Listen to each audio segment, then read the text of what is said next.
હંમેશા જો આપણે હોમ લાઈફ અને તમારી વર્ક લાઈફ એનું બેલેન્સ કરવું હોય તો એક કન્સેપ્ટ તમને હંમેશા ખબર હોવો જોઈએ.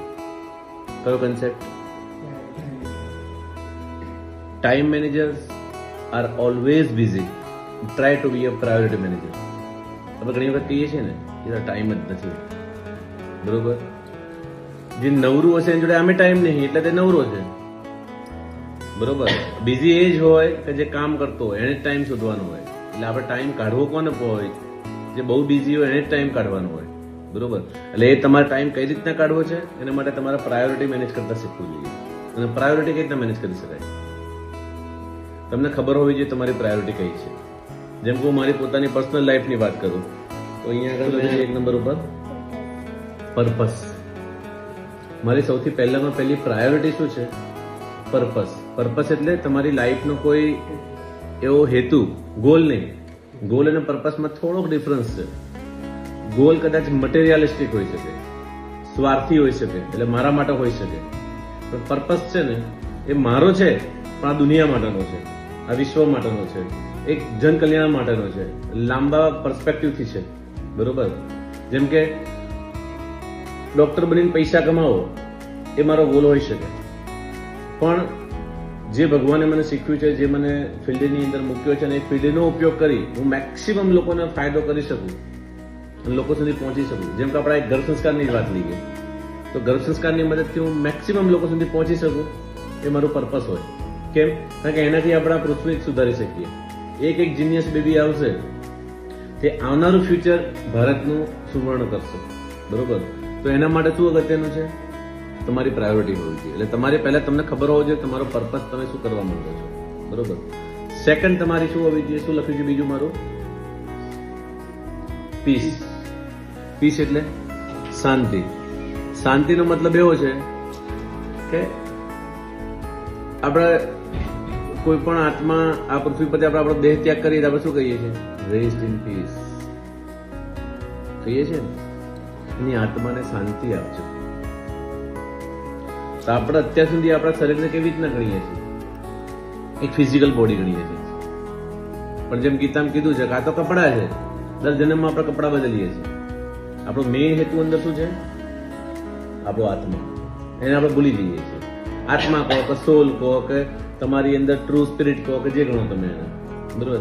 જ્યાં સુધી તમને યાદ રહેશે કે તમે પોતે નથી, તમે જે પણ કરો છો એ તો તમારું શરીર કરે છે, પણ એની પાછળનું જે સંચાલન કરવા વાળી વસ્તુ છે એ આ એક જે અંદર ઝબકતો દીવો છે કે જે આત્મા છે એ જ છે, બરોબર?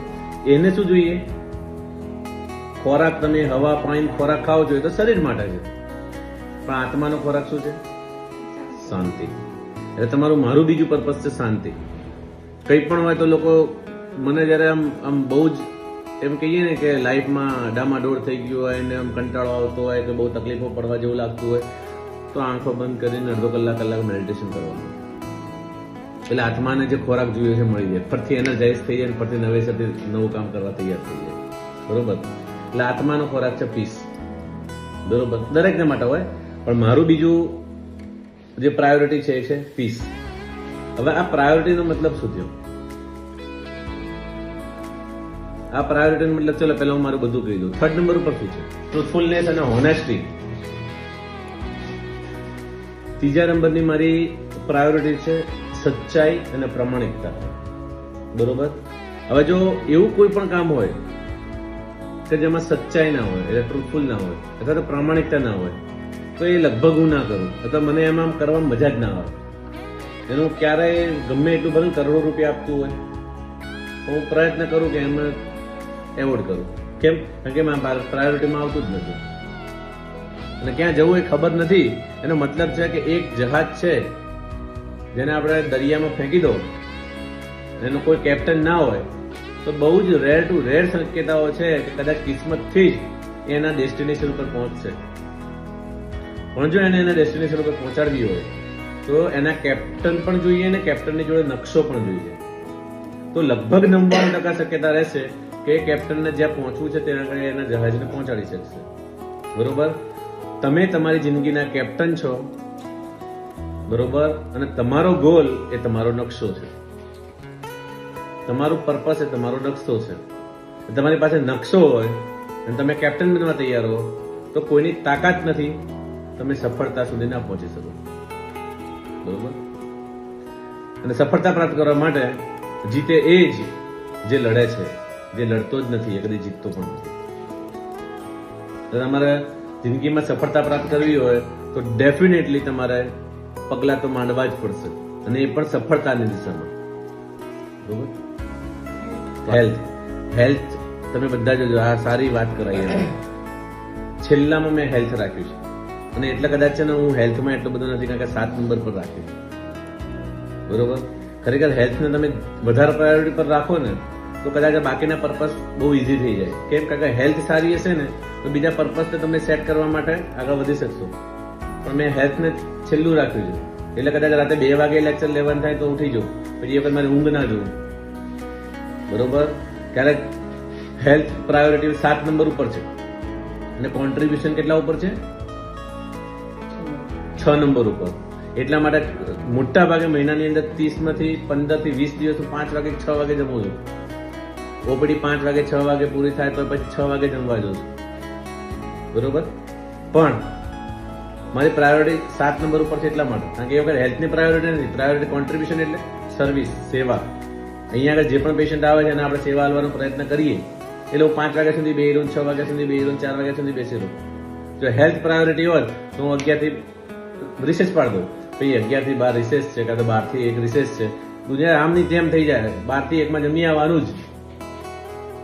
બરોબર? ઘણા બધા લોકોની પ્રાયોરિટી હેલ્થ હોય, જરૂરી છે. જે લોકો ડિસિપ્લિનથી જીવતા હશે અને જે લોકો તમે દેખજો ઘણા બધા એવા પ્રોફેશનની અંદર હશે 1 થી 2 જમવાનું એટલે જમવાનું, જેને જે કરવું એ કરે. તે વિચારો ખોટો નથી. એ વખતે ઘણા એવું કે આ સમય જતા રહ્યા સાહેબ ના આવું જવું, એમાં શું છે? એમની પ્રાયોરિટી હેલ્થ છે એટલે એમણે હેલ્થ સમય યોગ્ય સમય જમવું જરૂરી છે. એટલે એમણે એ સમયે બ્રેક પાડી દીધી, પહેલા મારું જમવાનું પછી બધા પેશન્ટ. એટલે ખોટું શું છે? એમની પ્રાયોરિટી પ્રમાણે જીવે છે. તો આપણને એવું લાગે કેવું, કારણ કે તમારી પ્રાયોરિટી જુદી હોય એટલે તમે તમારા પ્રમાણે વિચારતા હો. મારી પ્રાયોરિટી પાછળ છે એટલે હું મોડો જમવા જાઉં છું. ક્યારેક મને રિયલાઇઝેશન થશે કે પ્રાયોરિટી મારે આગળ આવવી જોઈએ તો કદાચ ચેન્જિંગ થઈ શકે ભવિષ્યમાં. આ પ્રાયોરિટી બધી બદલાઈ શકે. એવું નથી કે એક જ જગ્યાએ હોય. હાલ પૂરતી મારી આ 7 પ્રાયોરિટી છે અને આ પ્રાયોરિટી પ્રમાણે જીવવાનો હું પ્રયત્ન કરું છું. બરોબર? એટલા માટે time managers are always busy, try to be a priority manager. Key takeaway જે આપણે અત્યારે ચર્ચા કરી એમાંથી તમારો કી ટેકઅવે એટલે કે આમાંથી કયો એવો મેસેજ છે જે તમે ગ્રહણ કરવા માંગો છો? તમારે જવું છે વાવ તરફ અને તમે લાગણી તરફ દોડો છો. એ જ રીતે મારો જે લાઈફનો ગોલ પહેલો તો ફર્સ્ટ લેબર શીખવા માંગુ છું પોતાની રીતે. એ જ ગોલ મારે પહેલો પૂરો કરવો છે. તેના માટે સર જે કીધું ને કે લાસ્ટ 6 કન્ટ્રીબ્યુશન મારા સમાજમાં કન્ટ્રીબ્યુશન આપ્યું. Thank you. શાંતિ મેળવી, પીસ. પહેલો દિવસ ને જીવન જીવવાનું પહેલેથી જ પહેલી કરી બરોબર. જીવન જીવવાની પહેલી કડી શીખવા મળી એમ. પહેલા દિવસે પહેલી કરી પહેલા દિવસે નવું જ કંઈક શીખવા મળ્યું. વળી કે પ્રાયોરિટી હોવી જોઈએ આપણી લાઈફમાં, કઈ વસ્તુમાં આગળ રાખવું જોઈએ, કઈ વસ્તુમાં પાછળ રાખવું, મની, પૈસા કે ઘર, ફેમિલી જે વસ્તુ આગળ પાછળ રાખવું એવું નથી હોતું. આમાં એ ઓલરેડી આપણા ઘણા બધા જન્મોના કર્મો છે અને આપણે આપણી લાઈફમાં જ્યારે જન્મથી લઈને અત્યાર સુધી મોટા થઈએ છીએ તો આપણે જે પણ શીખ મેળવી છે મમ્મી પપ્પા થ્રુ, સમાજ થ્રુ, બિહેવિયર થ્રુ અને આપણા વાતાવરણ થ્રુ, એના પ્રમાણે આપણી પ્રાયોરિટી બનાવતી હોય છે. એટલે એ આપણે આગળ પાછળ રાખવી છે એવું નથી, ઓલરેડી એ બની ગઈ છે. આપણે ખાલી જાણવાની જરૂર છે કે આપણે કઈ પ્રાયોરિટી આપણે આ પ્રમાણે હોય છે અને પછી એમાં થોડું મોડિફિકેશન તમે જાણશો તો ખબર પડશે. કારણ કે awareness is the first step for transformation. પહેલા તમે જાણો તો તમને ખબર પડશે કે આ સાચું છે ખોટું છે. પછી તમને એમ લાગતું હોય કે આ મારી અવેરનેસ કે મારી જે પ્રાયોરિટી છે આ પ્રમાણે છે, પણ મારે જો લાઈફમાં ગોલ આ પ્રમાણે છે તો મારે થોડીક ચેન્જીસ કરી તો મને ફાયદો થશે. પછી તમે એ પ્રાયોરિટીને આગળ પાછળ કરીને તમારી લાઈફમાં તમે સેટ કરી શકો છો. એટલે પહેલું સ્ટેપ પહેલા પ્રાયોરિટી જાણો. જાણશો એટલે તમને ઘણી બધી વસ્તુઓ નવી જાણવા મળશે. પ્રવીણભાઈ, મને ગોલની સફળતાવાળો ગોલ રાખે આમાં કેમ કે આપણો ગોલ છે એની અંદર આપણે આગળ વધવા માટે આપણે એને મહેનત કરવી પડે પછી સફળતા મળે.